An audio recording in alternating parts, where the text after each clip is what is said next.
Some brands offer you low finance, or cashback, or servicing. Renault don't do ors.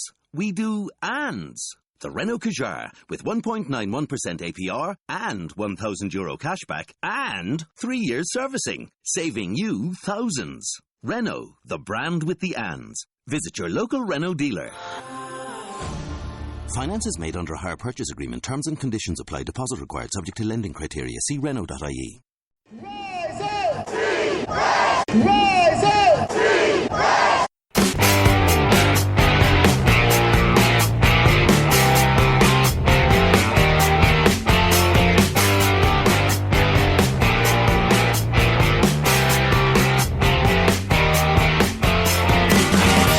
This is the Rise Up See Red podcast, all about the Arizona Cardinals and the NFL, featuring insider and outsider perspectives. Enjoy the best hour of Cardinals talk on the web. Now here are your hosts, Jess Root and Seth Cox.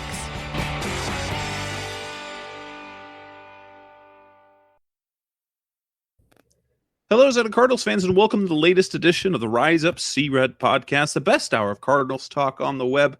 This is episode 205, and guess what? We get to talk about a Cardinals win, even if it wasn't the most confidence-building win of all. It is a win nonetheless. The Cardinals get a win over the San Francisco 49ers on the road, 28-18. And this is episode 205. I'm your host, Jess Root from CardsWire.com, USA Today's NFL Wire site for the Arizona Cardinals, with my co-host, as always, Seth Cox from RevengeOfTheBirds.com, SB Nation's NFL site for the Arizona Cardinals as well. Seth, hey, it's a win, but do you feel better? You feel better because a win is always makes you feel better. From that standpoint, you feel good. Like it's positive, it's good. Then there's the other part, which is just it's still a very frustrating product. It's, let's be honest, from our perspective, it's not the most enjoyable product to cover. And so when you look at it from those perspectives, it kind of stinks. But in the end, who cares? They won. It does make things feel better, and it does take that getting that first win just takes the pressure off so many things. And we're going to talk about the different facets of the win. Actually, we're going to spitball a little bit. Something I forgot to talk about with Seth before the show. There have been some really what I call stupid rumors going around. So before we get started talking about the win, we're going to talk about the good, the bad. Is the defense good or not? Is there any hope for the offense? And we're going to look ahead to the game this weekend against the Minnesota Vikings. We're recording on a Wednesday night, so the show is dropping a little bit later than normal. So it'll be a Thursday morning instead of a Wednesday evening is when that will happen. But we've got to talk about a couple of these rumors that came out over the weekend. The first of being, which wasn't a menu. It was, I got to talk about this first. It's about David Johnson and the Philadelphia Eagles. Philadelphia Eagles drastically need a running back at this point because J.J. is done for the year. It seems like they are connected to literally every single running back in the NFL. And this was a guy, some from NBC Sports Philly, and he talked about how there's these rumors about the Eagles inquiring about Le'Veon Bell, and then he goes, and don't be surprised if they inquire about David Johnson. And that, at least here locally, lit a wildfire about would the Cardinals trade David Johnson.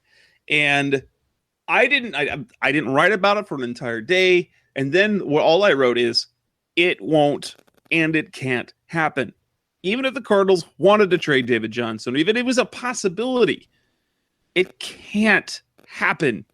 One, just if you take the context of that initial tweet by this guy out in Wisconsin's finest who works for NBC Sports Philly, it wasn't even a real rumor. It was speculation of what he wouldn't be surprised if happens based on other rumors that he was not confirming. It was just, hey, there's rumors that the Eagles are connected to this running back, Le'Veon Bell. Hey, don't be surprised to talk about David Johnson. Never mind. Now the stories are coming out that they might have interest in Jordan Howard, that they might have interest in LaShawn McCoy.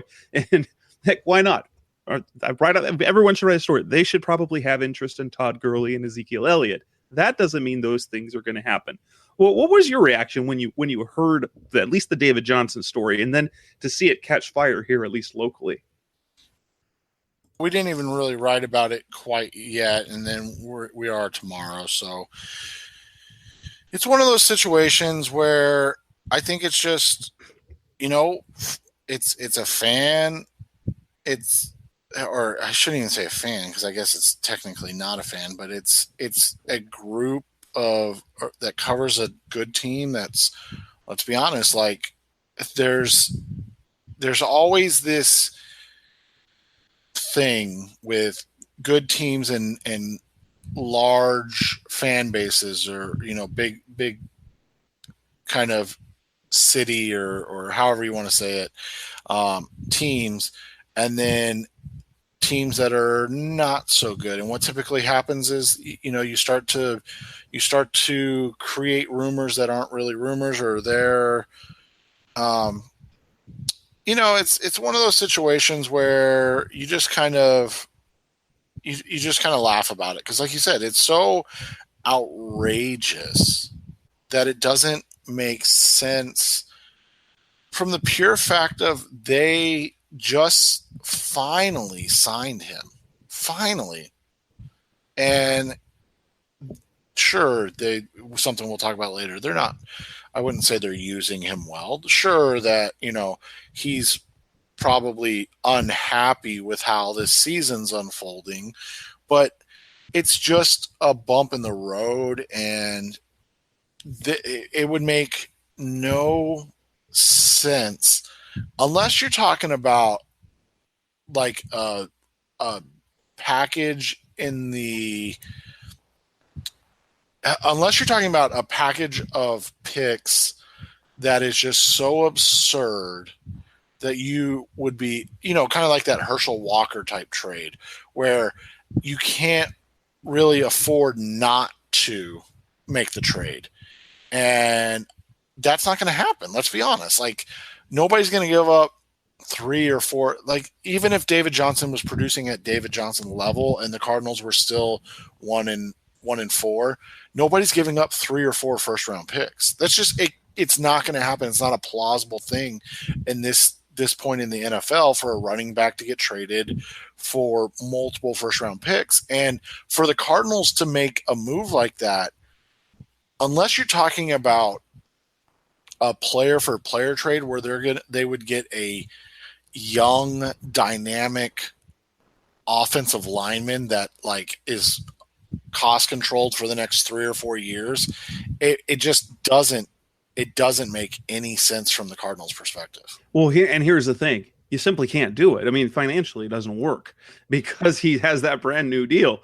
Right. And you can't even do it, because to trade him in year 1 would cause a negative cap hit of it's a negative cap hit of $19 million because of all the guarantees with the signing bonus. That's what I was going to say. It's got $9 million. So the only way it works is if you package in Deone Buchanan and somebody else at the same time, which, I mean, you just can't do it. So it's basically, anyone with any knowledge of the NFL or the salary cap, any knowledge at all would understand this. Now, granted, this sort of thing causes a panic among Cardinals fans. Like, are the Cardinals, are they going on a fire? No, they're not going on a fire sale, because the NFL doesn't make trades like that. The trades that happen in the offseason. They happen for the draft. You don't see fire sales. You'll see rarely players unloaded, because the salary cap just makes it really difficult to do. And if you can sign a guy with those guarantees, I mean, just the numbers. They have $9.3 million in salary cap space. To release or trade David Johnson would cause a negative cap charge it would cause dead money of $24 million, of 5 of which is already on the books for this year. So it would completely, they can't, like, literally they cannot do it without, packaging in like 3 other players and then signing people for the minimum after that. So that's the end of that rumor. Now, more interesting is the possibility. I still don't. Jason La Canfora, I respect him with his work, but I don't love him as an NFL reporter. He came out with this report about how the Cardinals are unhappy with the production of Hassan Reddick, and then naturally, of course, Hassan Reddick, instead of being on the bench, he starts and produces on Sunday. But that they're kind of not happy with what they got in Deion Buchanan and Hassan Reddick, and connecting 2 and 2. Teams are starting to inquire about him. There's not actually been any trade talks, with the possibility that one or either could be traded because they don't necessarily fit. This is, for me, it's another case of Deion Buchanan isn't going to net you anything if you trade him, just to be honest, because he's in the last year of his deal. And because losing him in free agency would then in 2020 give you a better haul than a better draft pick in 2020 than what you would be able to net for him in 2019, considering he hasn't been good this year and really hasn't been great since 2015. But the problem with that is, and I get where people are coming from with that, but the problem is that there's a real possibility that they won't get any compensatory picks in 2020 unless it's like a 7th, because they're going to have so many free agents they're going to sign. They have 92 million or whatever. That's true. And it's not really, I mean, that's fake money like we've talked about before, but there's no way that they're going to have that much money. So you have to assume that they're going to sign free agents to kind of fill those places. And I just, so I agree with that if this was a Calais Campbell situation, but it's not. Instead, it's a situation where, one, you kind of hit it on the head. This guy's not performing. He's probably going to have to go on a 1-year deal somewhere at this point. I mean, this is closer to Kevin Minter than it is, Calais Campbell at this point. So unless he just turns it on in the last 11 games of the season, if you can get something for him, I would just trade him, because there's a really, really good chance that you're not going to get anything in return for Deion Buchanan at this point. But here's the other thing. And we wrote an article about this, so this will come out Thursday. So when this drops Thursday or Friday, you'll have already had a chance to read it. But the reality of what his market is going to, they may get like a backup offensive lineman and a 5th round pick type stuff. Well, and that's the thing. How many places does he even fit? He doesn't fit as a traditional linebacker, at least yet. We haven't seen that yet. He struggled with it. The only one that makes sense, and the Giants, because you got Bowles and you got Betcher, and I think the Steelers make sense too. Yeah, that would make sense as well. But he'd have to learn a new system, and he's at the end of his contract. He hasn't been great. I mean, he was very good at the end of last season when he was finally healthy. But now he's probably, let's be honest, he's probably more valuable to the Cardinals still as a depth guy in case somebody gets injured. Yeah. Well, that and the fact that, he still doesn't know everything, which means you have to assume, because of what the production we've seen before, that his production will be better if he gets another chance later in the season. Now, Reddick, that's darn right almost absurd, because the situation with him, especially as we saw, he got to play, he has there's still some problems with where he is as a player, especially in this traditional linebacker position that he's playing. But he has the size, he has the athleticism, and they can use him in other ways that make him productive. I mean, just give him a start. He's got 8 tackles. He's got the sack. He makes some nice plays. I mean, he's still not instinctive enough, and so he's making plays down the field as opposed to around the line of scrimmage. But you're seeing improvement, and it'd be foolish to trade him at this point. Well, it would be foolish to trade him for 2 reasons.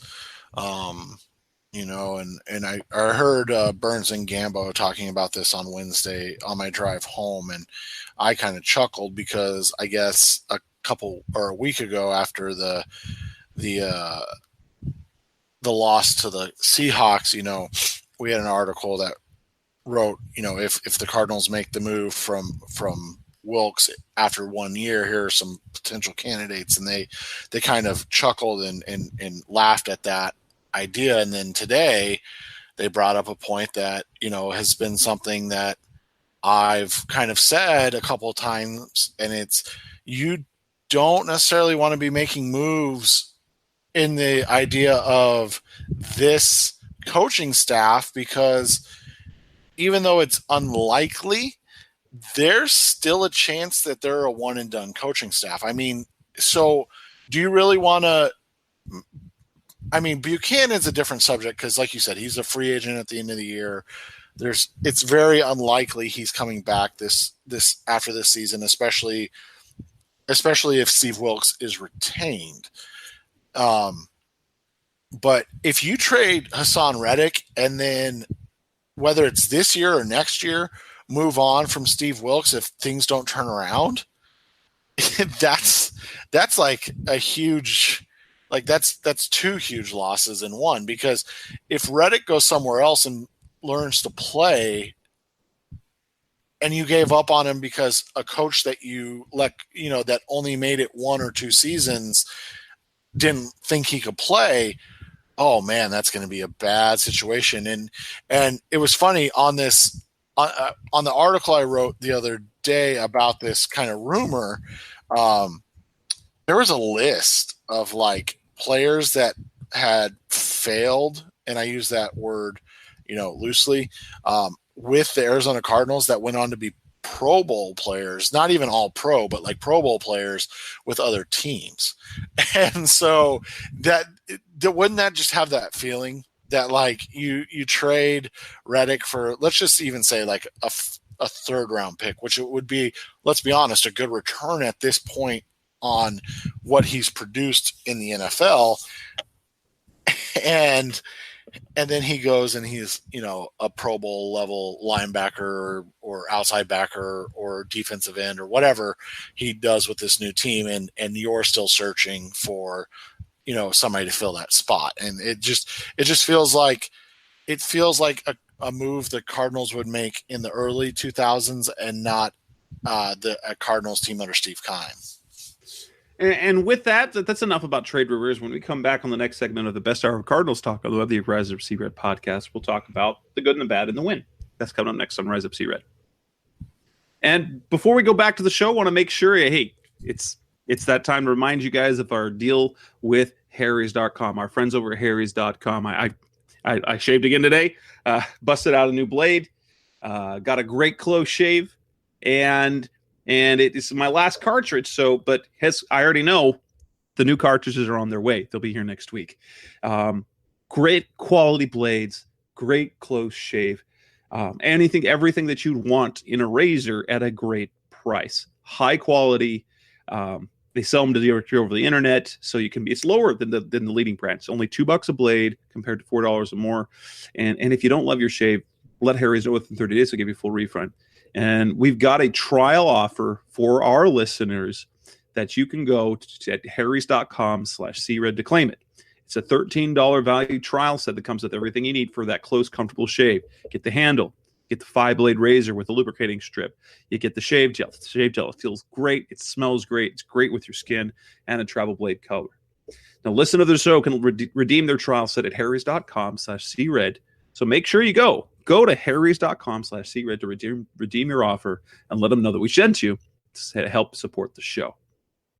Hey, sports fans, football season's here, and it's time to get in on the action with MyBookie. MyBookie is the industry-leading sports betting website that offers real Vegas odds on football, baseball, and all your favorite sporting events. You can take a side, the total, or even fantasy points props. MyBookie lets you bet online and win big. Did the game already kick off? Don't sweat it. MyBookie has in-game live betting on every major league and event. even esports. There's no better time to join MyBookie than today. Go to MyBookie to open an account and start winning. Use promo code CHAMPION when you register for your account and get a 100% sign-up bonus up to $1,000 on your first deposit. Bet today. Visit MyBookie's website or call 844-866-2387. That's 844-866-2387.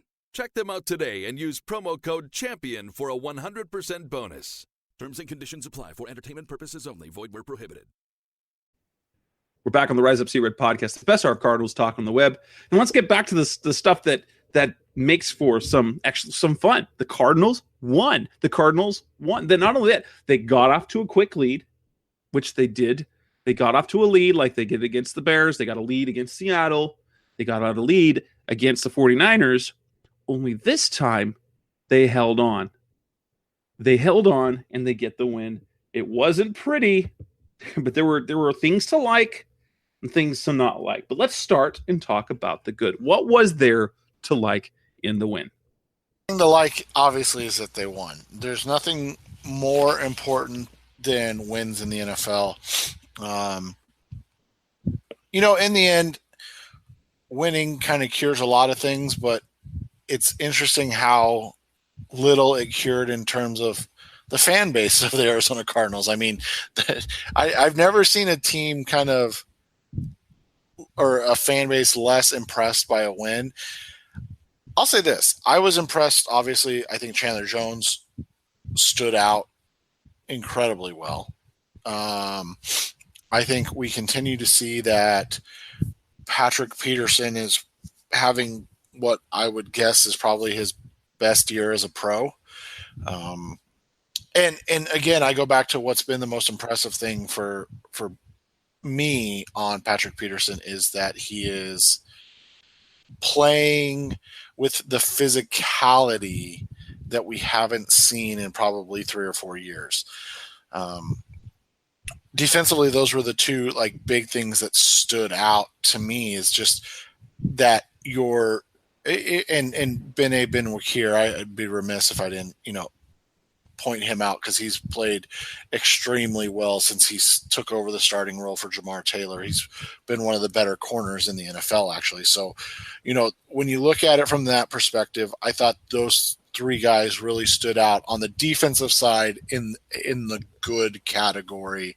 And I think there was one more, but I'll let you handle that one. Well, and for me, the good that stood out was the aggressiveness early on. Now, it was interesting as I go back to what Steve Wilkes said on Friday, which was how he wanted the offense to come out the gate ready to score a touchdown. Little did we know that he was foreshadowing what would be a scoring play on their first play. They took a shot down the field, and it was really everything that you could want. It was an aggressive play call with good protection off play action. Christian Kirk showing that he can play outside receiver. Josh Rosen putting a good throw, and they score a touchdown in one play. And which was critical, because they had just defensively allowed the 49ers to nickel and dime their way down the field to a touchdown to start the game. And then you felt like, oh crap, are they going to struggle against this team? They come out and they put points on the board immediately, and you felt like, oh, are we going to see a different offense? We didn't end up seeing a different offense, but that aggressiveness was there early. And then obviously the other big positive was finally we saw the takeaways. The preseason was all about the take. They had 17 takeaways in the 4 preseason games. They only had 4 total in the first 4 games, and then come away with 5 against the 49ers. And the best part of that is there is a little bit of coaching going on with amid all of the questions of the roughing the passer penalty. What the Cardinals coaches are telling our defensive players is to tackle the ball. So don't go for the quarterback's body, go for the arm. And you saw that twice. Chandler Jones bats the ball out. Hassan Reddick, I mean, he doesn't hit the quarterback at all. He just knocks the ball out, and which leads to Josh Bynes in that score. There was just so much. The individuals you talked about, Patrick Peterson, Chandler Jones, and then into Ben Wickery. You also got to see Hassan Reddick pushed into the lineup and play every snap and be productive. In addition to Josh Bynes just continuing to be extremely productive. He is, I mean, no one's going to mistake him for an all-pro player, but he is proven to be thus far this year a very capable starter in this league. Kind of across the board, he's making calls, he's helping with the run, he's covering. He didn't have a great game in coverage. So that's also not his strong suit. Right. But just that there's lots of things to like. And most importantly, here's the thing that I loved. They faced adversity. The defense, because the offense was atrocious after the defense made the plays when they need to. And I did have a bit of a prescient moment on Twitter, and it was the point of the game. The Cardinals, it looked like the Cardinals were about to lose it. They had given up a touchdown. It was a beautiful thing on Twitter. It was just a thing where it needed to happen. The 49ers go down, score the touchdown, had a chance to tie the game. They didn't because the Chandler Jones bats down the 2-point conversion. So it's 14-12. The Cardinals go 3 and out, giving the ball right back to the 49ers. And I'm like, oh boy, this is going to, the defense has to make, and this is the defense that was tired. It was on the field forever. Is that the defense has to make a play, come up with a turnover somehow. I'm probably going to have to put points on the board. Within a minute later, they score that touchdown, and it was exactly the sort of thing that you want to see where the defense had to make a play. It did, and it put the game away. Even though they still gave up another touchdown, it came late, and then after the Cardinals had added another touchdown after that, so that defensive play fed the offense a little bit, and it put things away. So that was a big – that they were making plays when they needed to make plays. What we haven't seen in the past 3 weeks is that they get the lead and then they can't make plays after that. And it just the lead disappears. They had a lead, they faced adversity, and then they like we've seen in the good Cardinals teams of the past, after they face adversity, they make big plays to put the game away, and they did that. Well, and the lead, like you said, the lead was going to disappear. There was no chance that their offense was going to score another touchdown if they had to drive the length of the field. It was just so bad. And so, like you said, you had to find something from your defense, and you got it from Hassan Reddick. And again, it goes back to what I said. Like, is he playing well? I don't think so. In the sense of, being a guy that, that's going to have, huge PFF grades, or be a guy that is really showing out in terms of maybe being a, kind of Pro Bowl type player. However, he produces when he is in the lineup. And that is something we have been needing to see from him. And it's something that we've now seen from him consistently. Again, at a consistency point of view, it's not there yet, but that's not shocking. Like, this is his 4th position in 2 years. The 3rd position he's playing in the NFL. It's not a shock that it's a struggle right now. So instead, take the positives away from it. He's not going to be a guy that, he's not even as good in a consistent manner as Josh Bynes at this point, but he makes plays that Josh Bynes could never make. And that's what Hassan Reddick gives you. And when you look at this defense, there were a lot of things that you could look at from a negative perspective. And I think the biggest thing that came of this game was that this defense is opportunistic when they have the opportunity to be. And what I mean by that is when they have a team that they're playing against that, I mean, you look at the Seattle game, Seattle didn't really give them a chance to turn the ball over. Seattle ran a very conservative game plan. When you look at the Bears game, Chicago ran a very conservative game plan. Even going back to game one, Washington ran a very conservative game plan. The only team that really, tried to make plays down the field was the Rams. And let's be quite frank, they have the best offensive play caller in the NFL, and they have maybe as much talent, if not more, than any team in the NFL. So it didn't really matter that they were being aggressive because the Cardinals just can't match up from a talent standpoint with them right now. So when you look at it, for the first time this season, you had a situation where you had a play caller in Kyle Shanahan who was trying his best to continue to use his style play and game plan. And just quite frankly, the 49ers lacked the talent to do that. And the Cardinals took advantage of that. And that's what good teams do. And I'm not saying that this Cardinals team is good, but it was good to see that for one game, their defense was on that track because, like you said, the offense, I mean, that's where the doubt started to come in, is that offense was completely stagnated after that first drive. Well, I shouldn't even say drive, the first play. Right. And that's where we come to the bad part, is outside of that first play, things just fell apart offensively. Now, David Johnson got his touches. He got 18 carries in the running game. He got 2 passes. He had his 20 touches. But Josh Rosen, now, I will say this is a good for Josh Rosen. Rosen did not have a good game, but he did not make mistakes, which is the most encouraging thing about his play thus far.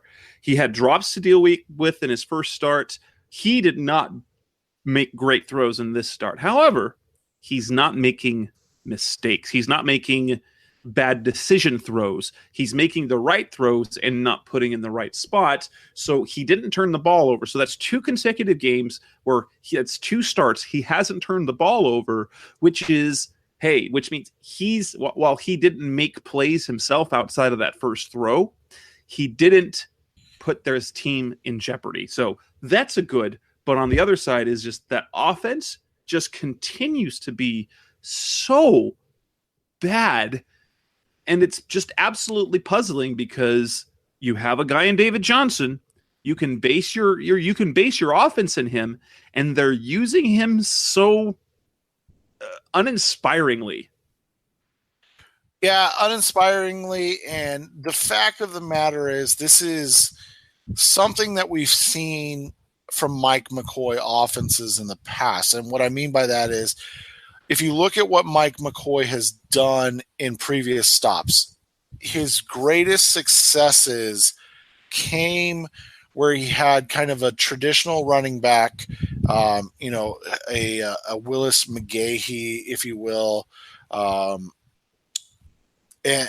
then he had a guy who was his quote unquote, third down back. And so it shouldn't have been shocking that this is the usage of David Johnson, not because it's appropriate or anything like that, but this is kind of Mike McCoy's MO as an OC. You go through the names and the numbers, and you look at it, and you just go through his career. He's had 2 teams where they were top 10 in points, in points scored. That was 2012 with Peyton Manning. I believe that was the year he reset the NFL touchdown records. And then 2016 with San Diego, he was the head coach. So those were the only 2 seasons he was in the top 10. And he's only got 3 seasons overall from a scoring offensive perspective where they're even in the top half of the league. So again, this isn't a guy that's been an offensive savant. When you look at his rushing numbers from a yards perspective, outside of the Tim Tebow-led Denver Broncos offense, he has no top 10 finishes in rushing yards in outside of that one season when they were number one. And, let's be completely honest, a lot of that was Tim Tebow running around and making plays in the fourth quarter, running the ball and using his legs. But again, his running back in that season was Willis McGahee. So that's a much more traditional type running back. The depressing one, the really, really depressing one, his yards per average rush, he has one in his entire career as an offensive coordinator or head coach. He has one season where he finished in the top half of yards per attempt in rushing. And that was that same 2011 season. He finished sixth. And I will say this, finishing first in attempts, yards, and then sixth in yards per attempt, that's actually pretty impressive. So that's a really impressive season. But no other season in his career are they even in the top 16 in yards per attempt for rushing. So this is, and then you look at his last four seasons, so his last four full seasons, not including this year, he was 18th. Last four seasons. So in 2017, he was 18th. In 2016, he was 26th. And then 2015 and 2014, he was 32nd and 31st. So from the perspective of running the football, they're basically right around what he's been for his career. I mean, the yards are obviously the worst. It's the worst. He for the first time in his career, he's 32nd, but it's not like his teams are great at running the football. Where McCoy has had lots of success in terms of yardage is he's got 7 seasons in the top 16 and 6 of those seasons top 10 in yards passing. He's got 5 seasons in yards per attempt passing. So his passing offense has always been far superior to his rushing offense. So when you look at that, it's not a surprise that the guy that never has run the ball isn't able to run the ball, even though he's got David Johnson. It's just not what he's done. So when you look at it from that perspective, it's like, okay, well, and this is something you and I started to have a conversation about before we started this podcast. You hired a guy that has never had a good rushing attack outside of one season to be a guy that ran the ball a bunch. Like that is what Steve Wilks said from the opening press conference that he wanted to do. So while you can 100% blame Mike McCoy, we shouldn't be surprised that this is the offensive Mike McCoy, because he is a guy that likes to throw the football. And typically when he has an elite to Hall of Fame level quarterback, they do it really well. And that's not a fair expectation of Josh Rosen in his second start as a rookie.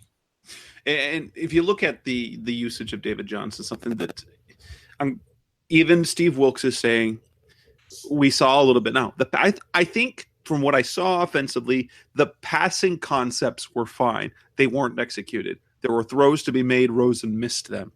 Now, the problem is schematically is we're only seeing David Johnson used in a very basic form. Wilks said specifically he'd like to see David Johnson used more creatively, flexed out wide, used with Chase Edmonds on the field at the same time. There were exactly 0 plays where he and Chase Edmonds were on the field at the same time on Sunday. And I personally don't recall a single time Johnson was lined out wide or in the slot or anything like that, which makes, we know it. And while, yeah, that's what Mike McCoy does, but Steve Wilks is saying, hey, do this. This is what I want to see. We're still not seeing it. And we know, this is what David Johnson does well. Yeah, it absolutely is, and that's the frustrating part is that any person that follows the NFL at all knows what the strengths of David Johnson are as a player. And in the same breath, if you follow the NFL at all, you know one of the reasons that Mike McCoy has been fired 2 times in the last 21 months is because he isn't adept at utilizing a player like Melvin Gordon to his fullest extent. And so when you look at those things, if you want to fire Mike McCoy, I'm 100% with it because I don't think his offense is capable of taking advantage of the modern NFL. But that's not surprising because this is a guy that has been in the league a long time, that has been coaching for a long time. He has his philosophy and he stays with it. He's like Bruce Arians, except he's just never been as good as Bruce Arians. And so when you look at it from that perspective, it's hard for a guy that's the age of McCoy, and he's actually not that old. I think he's only in his 50s or late 40s, early 50s. He looks much older, but it's hard for a guy. Yeah, he's only 46. So it's hard for a guy like Mike McCoy who has done a singular offense for his career to then adapt and change that offense because that's not what he does. That's not what he has done. And so I'm to the point now where I 100% agree with Steve Wilks, or David Johnson needs to be used more creatively. We need to, get him in space to do things, blah, blah, blah. But at the same time, you knew who the guy was when you hired him. So why are we in week, 5 games into the NFL season going, well, I'd really like to see Mike do this more with David when we've known that's not his MO. That's not what he does. So I just, that's where I'm at with this whole thing is that we can lament the McCoy hire. We can get upset with his usage, but in the end, this is who he's always been. And it's more shame on us for expecting him to be different. Other bad things can be concerned. Now, what we're seeing, at least now, it seems that the secondary has been shored up, that plays down the field in the passing game don't seem to be an issue with the Cardinals. But there are 2 major concerns defensively. One is consistency in stopping the run, and 2, those screen passes and dinks and dunks. The run defense has been both good this season and both bad. I don't know which it is. They gave up 147 rushing yards to San Francisco, more than 4 yards a carry. And that was, they did okay against Alfred Morris, 18 carries for 61 yards. That's not fantastic by any means, but where they were getting killed by Matt Breida.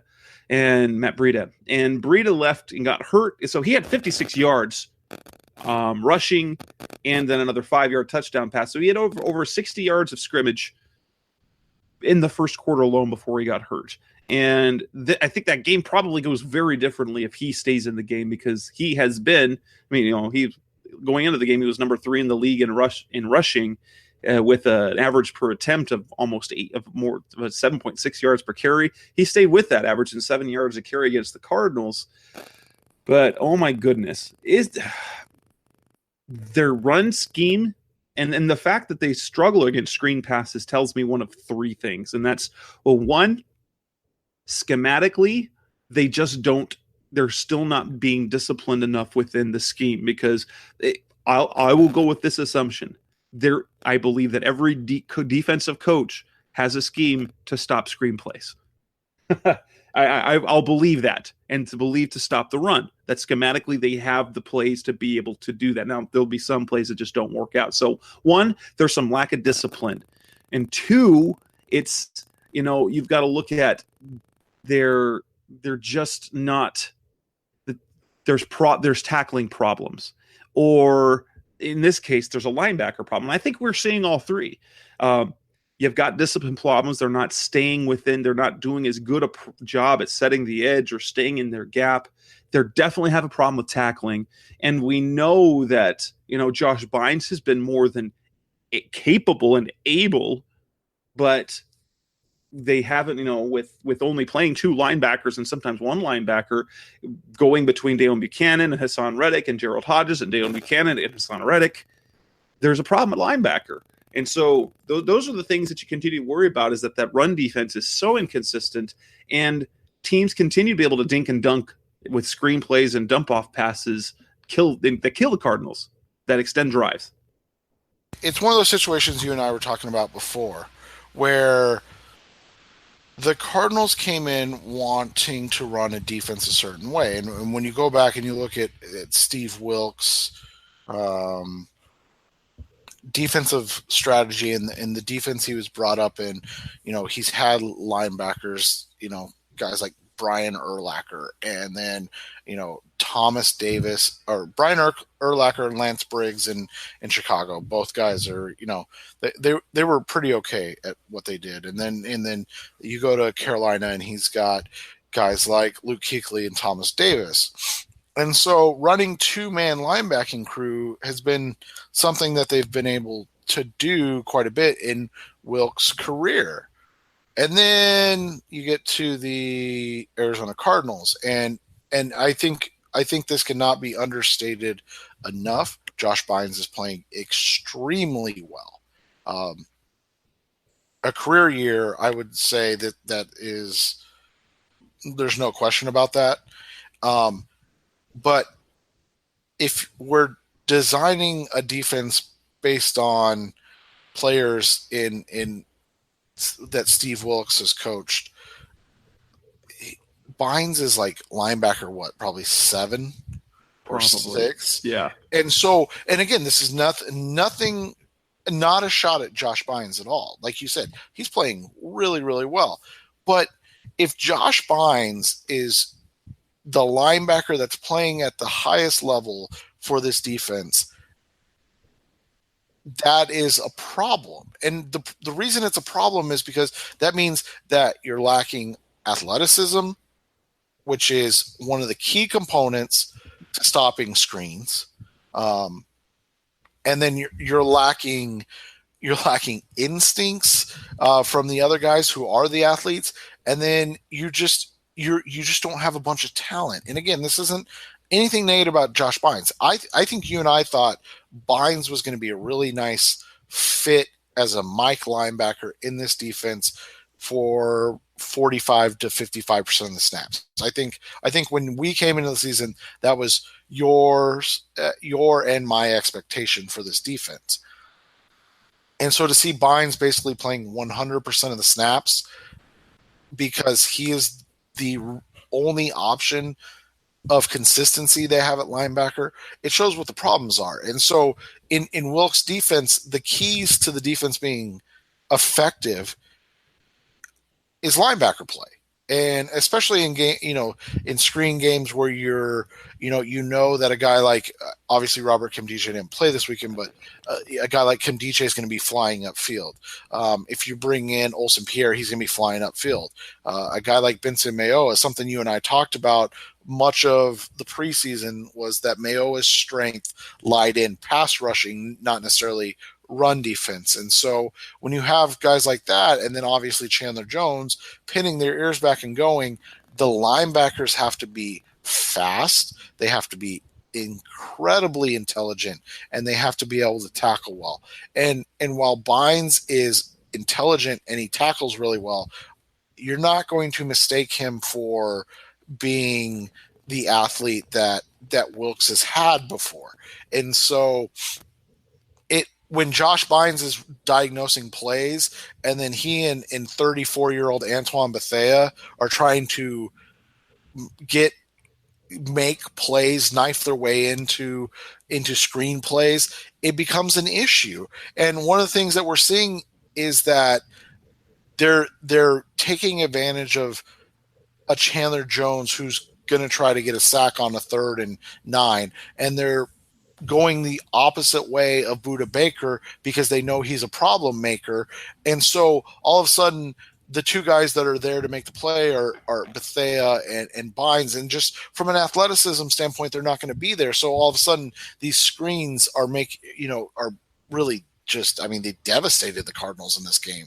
And it's something that we knew could be a problem, but you look at Kyle Shanahan, he's a master at finding the weak spot. I felt like George Kittle had like 500 yards just on tight end screens. I should say Kittle and Kyle Juszczyk.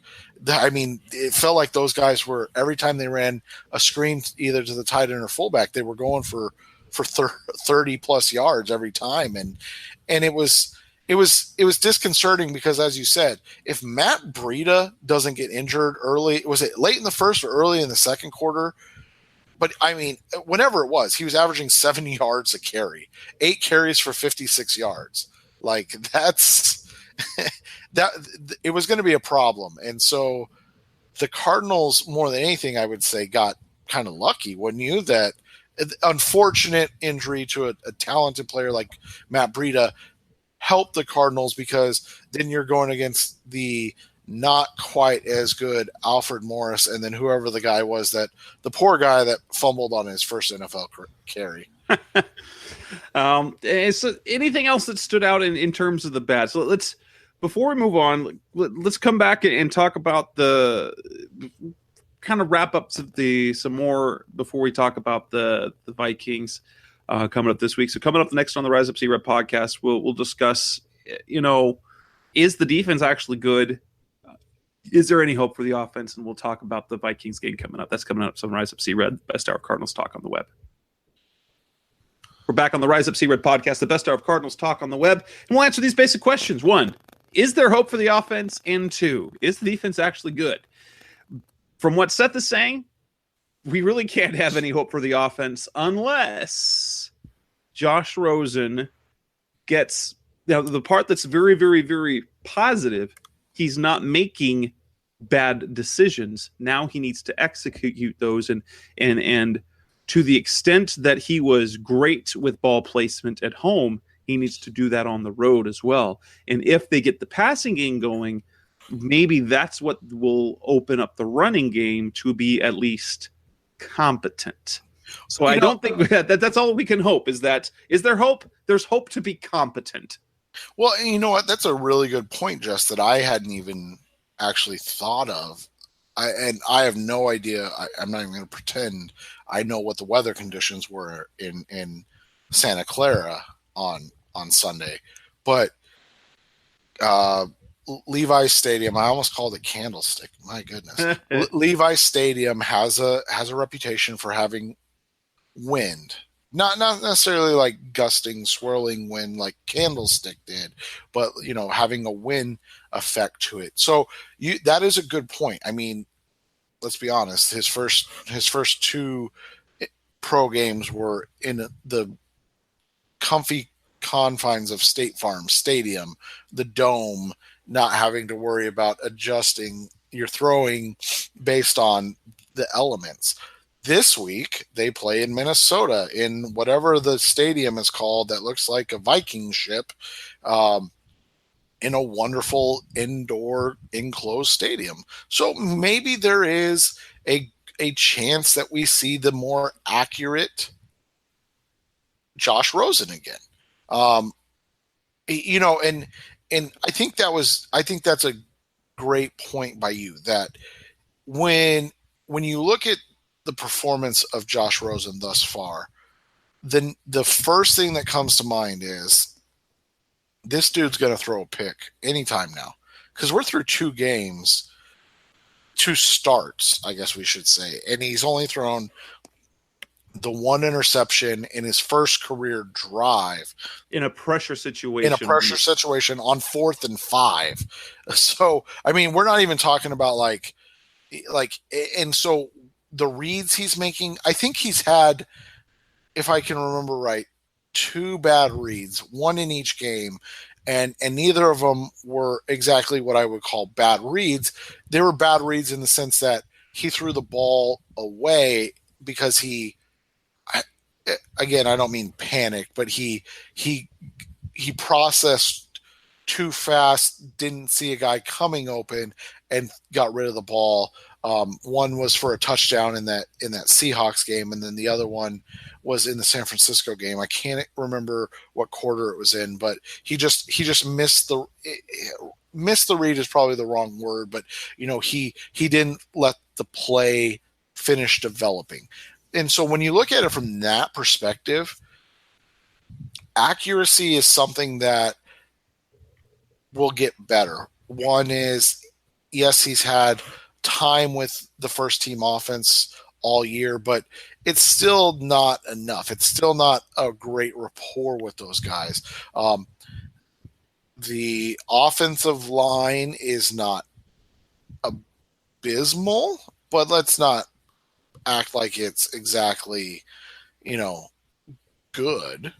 And so from those perspectives, when you look at those things, you're hopeful that just more time is going to help all of this kind of get itself ironed out. And the other thing has got to be, they've got to help him. I mean, they can't continue to have drop passes, because what that does is it begins to make a player feel like they have to be perfect.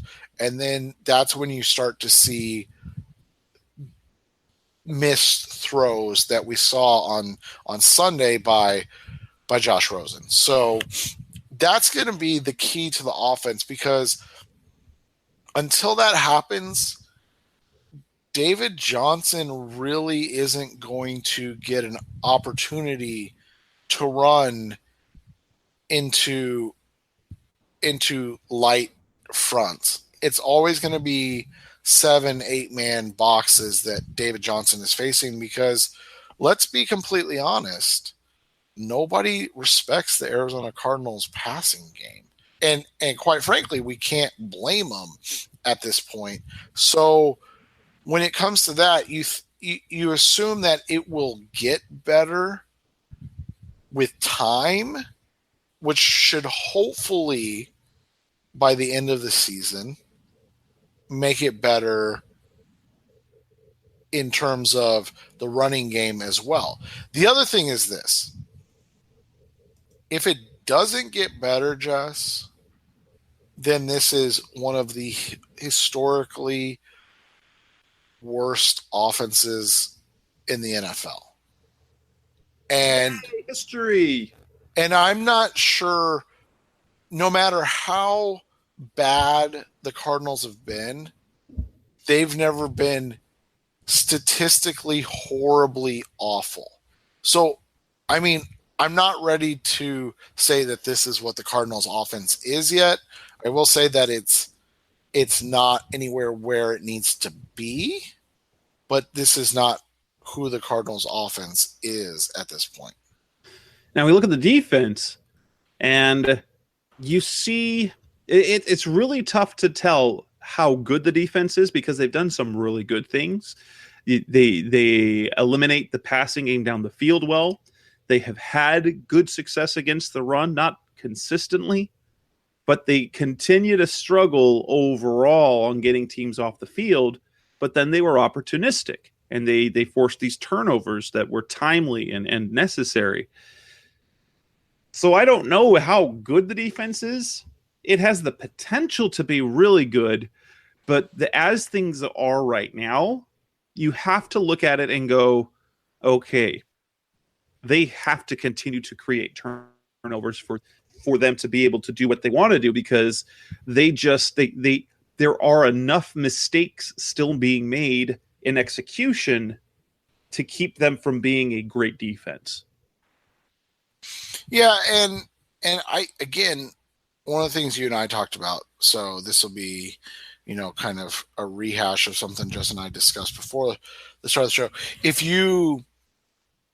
Let's just go back 1 year, and if you look at the 2017 Carolina Panthers, if you just line up every position or every player in from both teams side by side, I think at this point Chandler Jones is the only one that would play over the other 5 players being Carolina Panthers.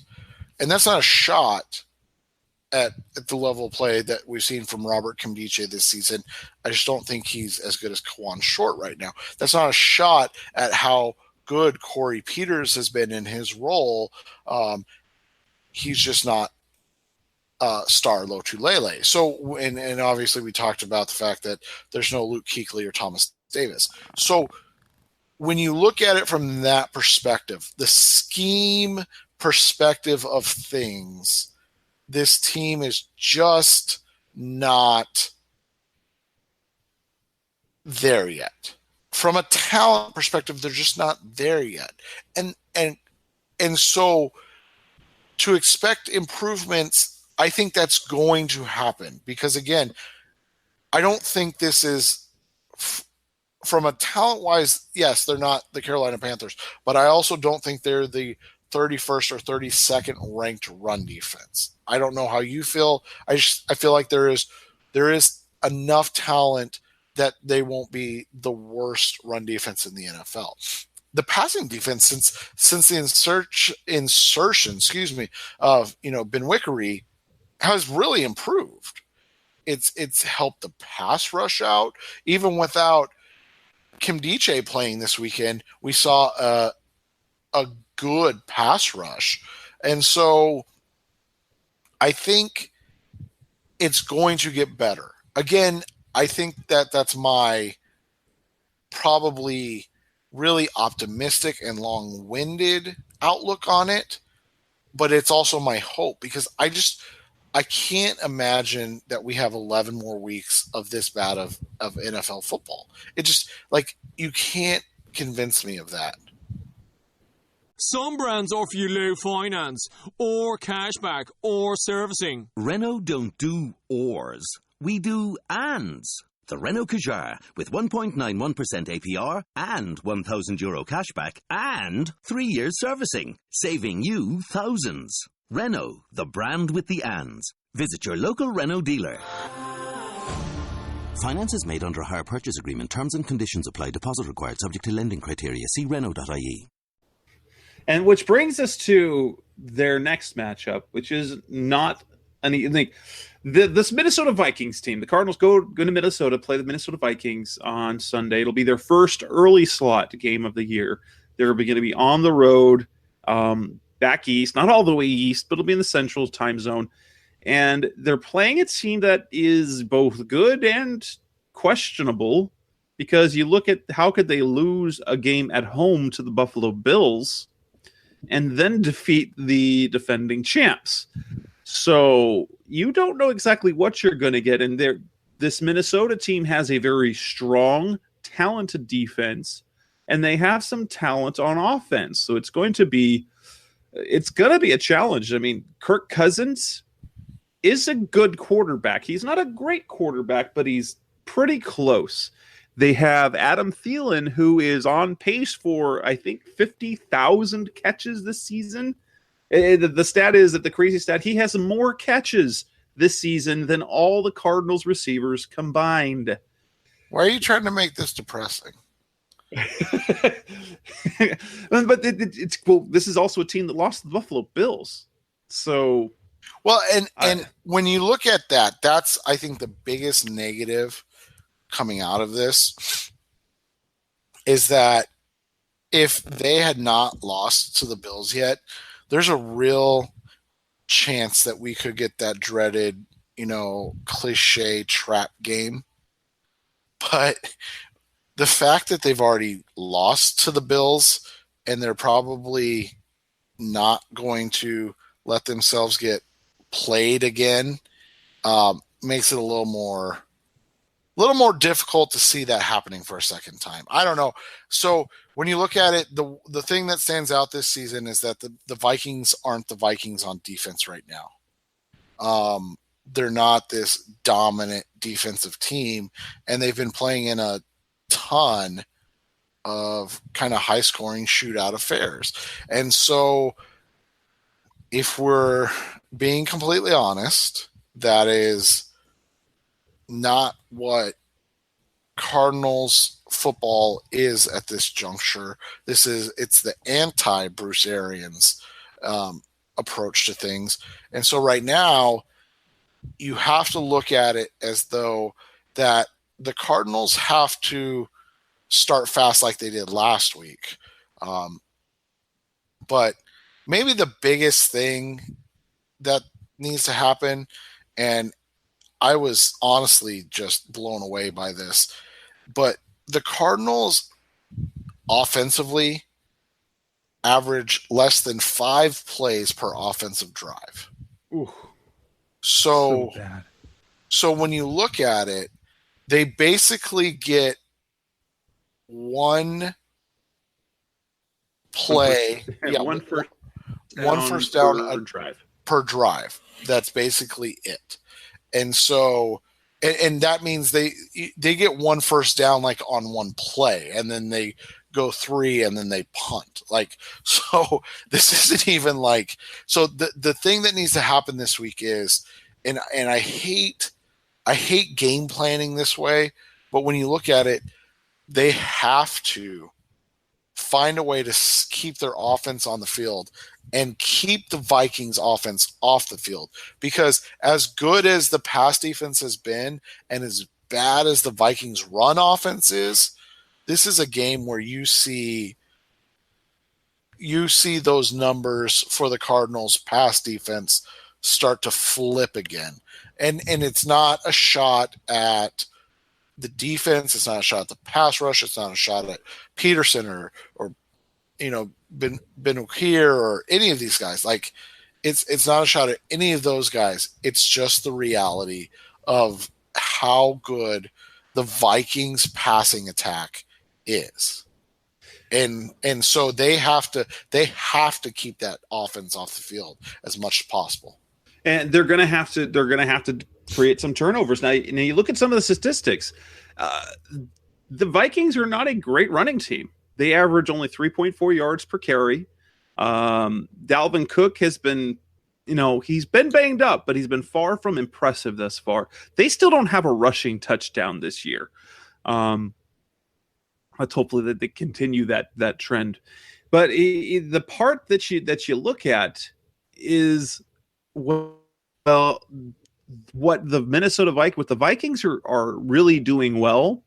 It happens to be the part defensively where the Cardinals seem to be the strongest, and that's where they're making plays with Adam Thielen and Stephon Diggs. The Cardinals secondary is going to do well. You got Kyle Rudolph on a second, got 23 catches for 229 yards. He's the guy that you're going to have to worry about, I think, offensively the most, you think. Because if you look at what the Cardinals do in the secondary, they can mitigate some of the damage that they're going to have with Adam Thielen and Stephon Diggs. And one thing we knew about Kirk Cousins, at least against the Cardinals, he will turn the ball over. Yeah, and they don't have a great offensive line. So, the Cardinals have a really nice pass rush right now, even without Marcus Golden playing. And so when you look at this game, the strengths of the Cardinals defense do match up well with the strengths of the Vikings offense. It's just that thing where you can't have the Cardinals playing only 7 minutes of offense this week. They have to, things have to go well offensively. So either the running game opens up or the passing, or Josh Rosen has a great game. If one of those two things happens, I think this is an exciting game, because it can be a close game. Yeah, like they can be competitive. They can keep this semi like the Seahawks game, but like you said, as soon as it starts to go the other direction, it could be trouble fast. Oh, and maybe it'll be Mike Glennon time. Oh, please no. So no. So yes, I mean, offensively, we have to see more. At least we're seeing, at least at minimum, the positive part is we're seeing David Johnson's usage up, which will lead to plays. I thinking what we're seeing from Johnson, at least this year, is what we saw in 2016 from Todd Gurley. Whether there's an offensive scheme change next year, coaching staff change, of whatever happens to change that, but at least they're giving the ball to Johnson and giving him the opportunity to make plays. If Rosen can continue on his path of good decisions and putting the ball in and improve on his actual throws, because he missed through. He had some missed throws, several missed throws against the 49ers that if he corrects those and the receivers, you're not going to have a drop-free game. So if you can get that down to one or two minor drops total in a game, you want to say, let's get the Cardinals scoring in that, putting up 28 points and not having to rely on the defense to score 6 or 7 of those. Because if the Cardinals can do that, they'll be in this game. Because I don't know, and think if they're doing that, I don't know if the Seahawks, if the Vikings are going to be able to put up the same amount of points that they have been, because they've been scoring a lot of points. But if the Cardinals are going to score points too, I think the Cardinals' defense against those receivers are going to be good enough to where they're going to keep them from scoring quickly. Minnesota doesn't dominate the time of possession. They still, as of right now, I think they average between 29 and 30 minutes of time possession. So they still possess the ball less than their opponents, just not nearly to the extent that the Cardinals do. Yeah, and that's the bad news, is that the Cardinals' strengths defensively match up with the Vikings' strengths. Their weakness matches up with the Vikings' weakness, as you pointed out, with the run game. The issue becomes the Cardinals' offense is always an X factor, but kind of in a negative. Well, not kind of, but in a negative. It has been the X negative factor, thing, right? In a negative way, because the Cardinals cannot afford to be on the field a ton. I mean, they can't afford that against anybody, but they're not playing C.J. Beathard this week. Nope. So Kirk Cousins is a legitimate quarterback, and he's showing that he is worth the money that they paid for. Because if you look at what happened to the Minnesota quarterbacks this year, yeah, they've that all are now not. They've been terrible. Case Keenum, bad. Sam Bradford, non-existent. I think they buried him in the ground somewhere. Exactly. But and so when it all comes down to it, you have this idea that this is a team that the Cardinals, they don't have to play perfect. I don't want to say that, because that's nearly impossible, even if you're a really good team, to play perfect. But what they have to do is they have to play smart. They have to play a game where they control the clock, where they control the amount of time that the Vikings are able to be on the football field. And if that doesn't happen, they're in for a long day. But if this offense can find a way to stay on the football field, Jess and I aren't saying go out and be explosive. We're not saying go out and do, put up 35 points. We're saying, can you get into the 20s without short fields and touchdowns from the defense? And if that doesn't happen, then this offense isn't built to catch up and play from behind. So, but I mean, on the flip side, outside of the Sam Bradford days, they haven't exactly been playing from behind yet. So maybe playing from behind will be the kind of jumpstart this team needs to understand what they need in order to be a more dynamic and competitive offense. I don't expect it to result in, a 400-yard, 4-touchdown Josh Rosen outing. But even if 250 yards of passing, would that be like too much to ask? Here's the thing.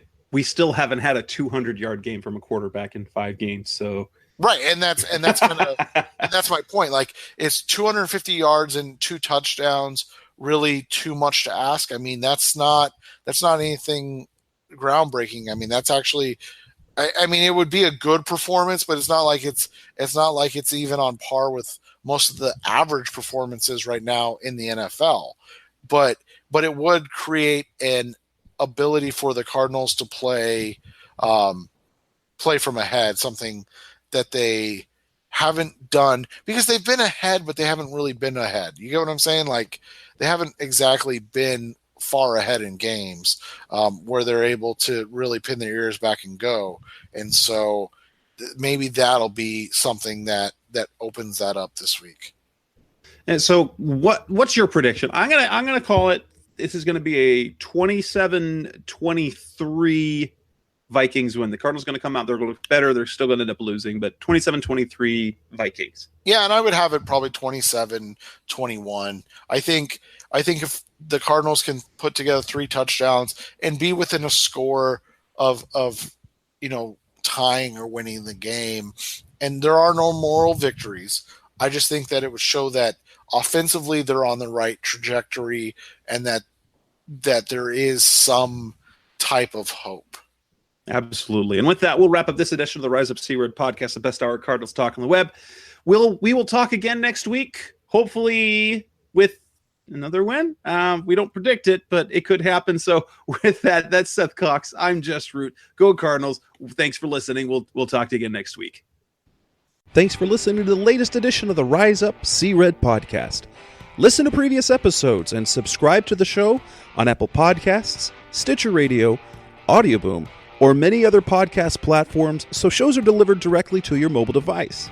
Please give the show a 5-star rating and always support the sponsors who support the show. We'll be back soon for the best hour of Cardinals talk on the web. Rise Up Red Sea, be Red Sea Red, and of course, Rise Up Sea Red.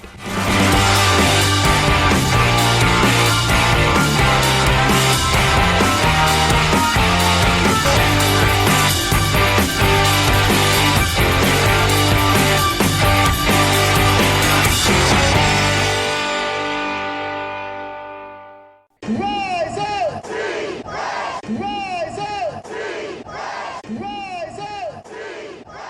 Rise up!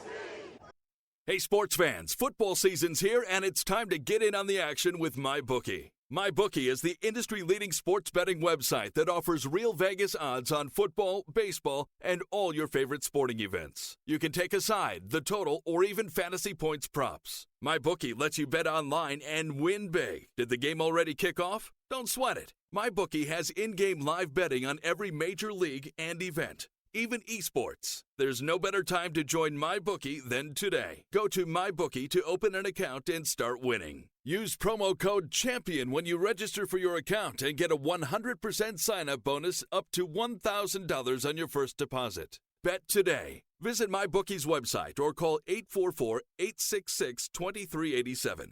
That's 844-866-2387. Check them out today and use promo code CHAMPION for a 100% bonus. Terms and conditions apply for entertainment purposes only. Void where prohibited.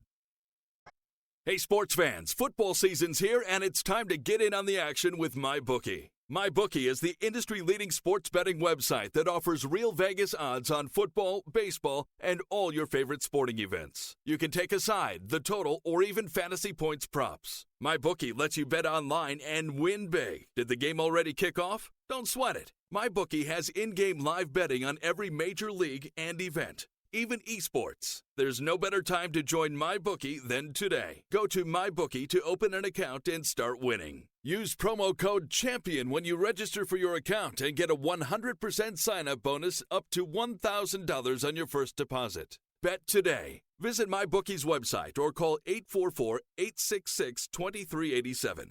That's 844-866-2387. Check them out today and use promo code CHAMPION for a 100% bonus. Terms and conditions apply for entertainment purposes only. Void where prohibited.